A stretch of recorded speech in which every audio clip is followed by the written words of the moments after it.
Welcome to Robo News. Hello అందరికీ నమస్కారం. నా పేరు రోబో. మీకు తెలిసిన ఏమైనా సమాచారం ఉంటే మా రోబో ఛానల్ కి అందించగలరు. ఈ రోజు న్యూస్ కి స్వాగతం.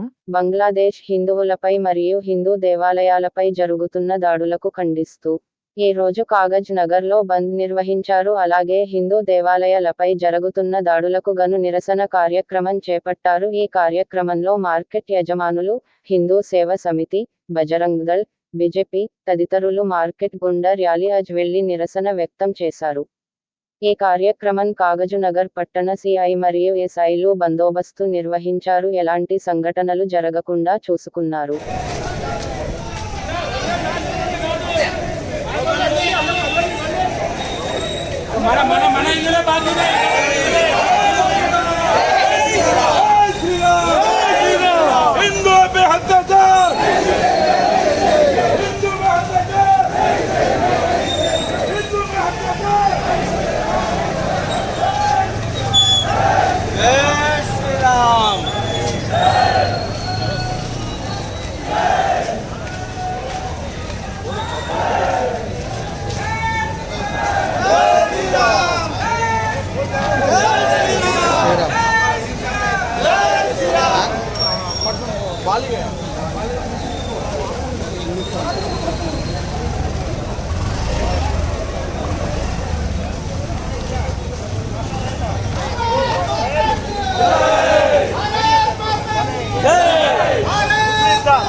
अभी नहीं तो कभी नहीं।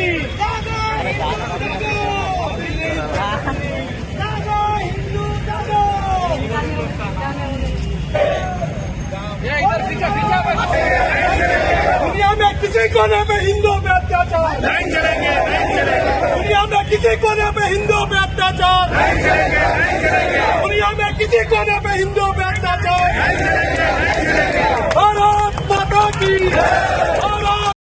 కొమురం భీం ఆసిఫాబాద్ జిల్లా కాగజ్ నగర్ పట్టణంలోని పద్మశాలి భవనంలో ఈ రోజు శుక్రవారం జిల్లా పద్మశాలి సంఘ కార్యవర్గ సమావేశం జరిగింది. ఈ కార్యక్రమంలో జిల్లా పద్మశాలి సంఘం అధ్యక్షులు ఇరుకుల్ల ఆంజనేయులు, జిల్లా కార్యదర్శి గడుదాసు మల్లయ్య మరియు కుల పెద్దలు, జిల్లా కార్యవర్గ మరియు మండల శాఖల కార్యవర్గ సభ్యులు పాల్గొని జిల్లాలోని పద్మశాలి కులస్తులు ఎదుర్కొంటున్న పలు సమస్యలపై చర్చించి ముఖ్యంగా జిల్లాలోని మెడికల్ కళాశాలకు కొండా లక్ష్మణ్ బాపూజీ పేరు పెట్టాలని, వారి విగ్రహాలను ప్రతి మండలంలో ఏర్పాటు చేయాలని, ప్రతి మండల కేంద్రంలో పద్మశాలి కమ్యూనిటీ భవనాల నిర్మాణానికి కృషి చేయాలని, జిల్లాలోని కులస్తులు ఎదుర్కొంటున్న పలు సమస్యల పరిష్కారానికి కేంద్ర, రాష్ట్ర ప్రభుత్వాల సహకారంతో మన కులంలోని రాజకీయ నాయకులు మరియు అధికారుల సహకారం తీసుకుని సమస్యల పరిష్కారానికి కృషి చేయాలని తీర్మానం చేశారు.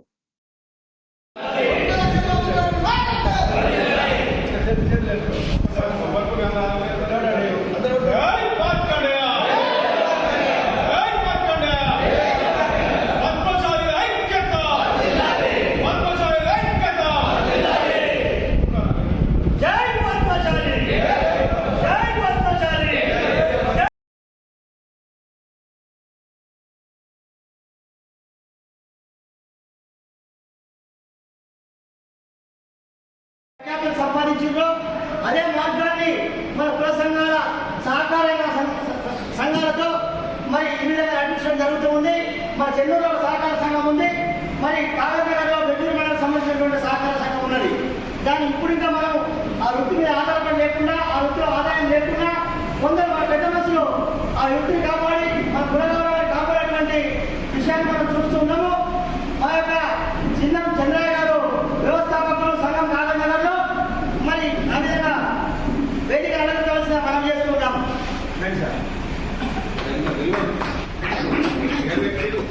ఈ రోజున రెబ్బెన మండలంలోని గంగాపూర్ గ్రామంలో మాదిగ కమ్యూనిటీ ఆధ్వర్యంలో పాలాభిషేకం చేసి స్వీట్లు పంచుకోవడం జరిగింది. ఈ సందర్భముగా ప్రభాకర్ మాట్లాడుతూ 30 ఏళ్ల సుదీర్ఘ పోరాటం తర్వాత ఎస్సీ వర్గీకరణ జరగాలని, ఎస్సీ ఫలాలు అర్హులైన ఎస్సీలకు ఏబిసిడిలుగా విభజించి వాటి ఫలాలను అందించాలని లక్ష్యంతో గౌరవ మందకృష్ణ మాదిగ గారు ఎంఆర్పీఎస్ ఉద్యమ సంస్థను స్థాపించి ఉద్యమాన్ని ఉధృతం చేసిన వేళ ఇటీవల గౌరవ సుప్రీంకోర్టు ఎస్సీ వర్గీకరణ ఏ, బి, సి, డి చేసుకోవచ్చు అనే తీర్పుతో ఈ రోజున రెబ్బెన మండలంలోని గంగాపూర్ గ్రామంలో మాదిగ కమ్యూనిటీ ఆధ్వర్యంలో పాలాభిషేకం చేసి స్వీట్లు పంచుకోవడం జరిగింది.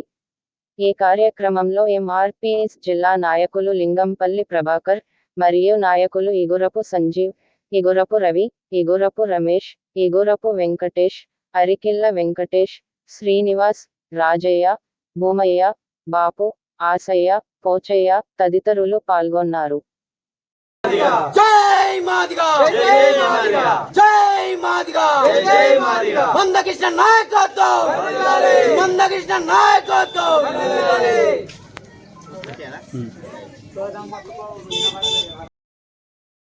ఎమ్మెల్సీలుగా ప్రమాణ స్వీకారం చేసిన కోదండరాం, అలీఖాన్. హైదరాబాద్, ఆగస్టు 16. తెలంగాణ జనసమితి అధ్యక్షుడు ప్రొఫెసర్ కోదండరాం, సియాసత్లో న్యూస్ ఎడిటర్ అమీర్ అలీ ఖాన్లు ఎమ్మెల్సీలుగా ప్రమాణ స్వీకారం చేశారు. గవర్నర్ కోటా కింద ఎమ్మెల్సీలుగా ఎన్నికైన కోదండరాం, అలీ ఖాన్లతో తెలంగాణ శాసనమండలి చైర్మన్ గుత్తా సుఖేందర్ రెడ్డి ప్రమాణ స్వీకారం చేయించారు. కాగా ఈ కార్యక్రమానికి మంత్రి పొన్నం ప్రభాకర్, ప్రభుత్వ విప్ బీర్ల ఐలయ్య, ఎమ్మెల్సీ మహేష్ కుమార్ గౌడ్ హాజరయ్యారు.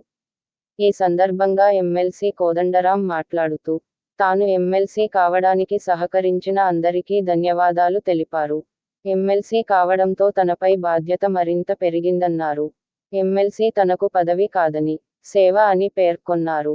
అమరుల ఆకాంక్షలు నెరవేర్చడానికి తన వంతు కృషి చేస్తానని చెప్పారు. అందరం కలిసి పని చేయడం ద్వారా ప్రజల సమస్యలకు పరిష్కారం చూపామన్నారు. తనకు చేతనైన కాడికి ఉద్యమ ఆకాంక్షలు నెరవేర్చేందుకు పని చేస్తానని అన్నారు ప్రొఫెసర్ కోదండరాం. మంత్రి పదవా? నాకు తెలియదు. తానేమీ కత్తిపెట్టి బెదిరించి ఎమ్మెల్సీ తీసుకోలేదని కోదండరాం అన్నారు. ఎమ్మెల్సీ అవగానే తనకేమీ కొమ్ములు రాలేదన్నారు. తన ఆలోచనలు అస్సలు మారలేదన్నారు. అధికారం అనుభవించడానికి తాను ఎమ్మెల్సీ కాలేదని, ఇది ఒక కొత్త అనుభవం అని పేర్కొన్నారు. ఇప్పుడున్న యంత్రాంగంలో చేరి ఎలా పని చేయాలో ఆలోచిస్తున్నానని అన్నారు. ఎమ్మెల్సీ అనేది ఒక అవకాశం అని, మరింత సేవ చేయడానికి దీన్ని ఉపయోగిస్తానని కోదండరాం చెప్పుకొచ్చారు. బీఆర్ఎస్ విమర్శలను తాను పట్టించుకోనని అన్నారు. ప్రజలు అడిగిన వాటికి తాను సమాధానం చెప్తానని అన్నారు. గతంలో ఎలా ఉన్నానో ఎప్పుడూ అలాగే ఉంటానని అన్నారు. ఇక తనను మంత్రివర్గంలోకి తీసుకుంటున్నారని వస్తున్న వార్తలపై ప్రొఫెసర్ కోదండరాం స్పందించారు. ఈ ప్రచారాలకు తాను సమాధానం చెప్పలేనని అన్నారు. ఇక తనకు ఎమ్మెల్సీగా అవకాశం కల్పించినందుకు సీఎం రేవంత్ రెడ్డికి అమీర్ అలీ ఖాన్ ధన్యవాదాలు తెలిపారు. ప్రజలకు ఇచ్చిన వాగ్దానాలు నెరవేర్చేలా కృషి చేస్తానన్నారు. కాగా ప్రొఫెసర్ కోదండరాంను విద్యావేత్తల కోటాలో, అమీర్ అలీ ఖాన్ను జర్నలిస్టుల కోటాలో మండలి సభ్యులుగా ప్రభుత్వం సిఫారసు చేసింది. ఈ ప్రతిపాదనకు గవర్నర్ ఆమోదం తెలుపడంతో శుక్రవారం నాడు ఎమ్మెల్సీగా ప్రమాణ స్వీకార చేశారు. ఆయనతో పాటు సియాసత్ ఉర్దూ దినపత్రిక అసిస్టెంట్ ఎడిటర్ మీర్ ఆమేర్ అలీఖాన్ను కూడా సభ్యుడిగా నియమిస్తూ రాష్ట్ర ప్రభుత్వం పంపిన ప్రతిపాదనను గవర్నర్ తమిళిసై సౌందరరాజన్ ఆమోదించారు. గవర్నర్ కార్యాలయం గురువారం ఈ మేరకు ప్రకటన చేసింది. ప్రొఫెసర్ కోదండరాంను విద్యావేత్తల కోటాలో, ఆమేర్ అలీఖాన్ను జర్నలిస్టుల కోటాలో మండలి సభ్యులుగా ప్రభుత్వం సిఫారసు చేసింది. గత ప్రభుత్వం దాసోజు శ్రావణ్, కుర్రా సత్యనారాయణలను గవర్నర్ కోటా కింద ఎమ్మెల్సీలుగా సిఫారసు చేయగా, వారి రాజకీయ నేపథ్యం కారణంగా ఆ ప్రతిపాదనను తమిళిసై తిరస్కరించిన విషయానికి విదితమే. ప్రస్తుతం వీరి స్థానంలోనే కోదండరాం, మీర్ ఆమేర్ అలీ ఖాన్ను నియమించారు. ఈ రోజు వార్తలు ఇంతటితో సమాప్తం.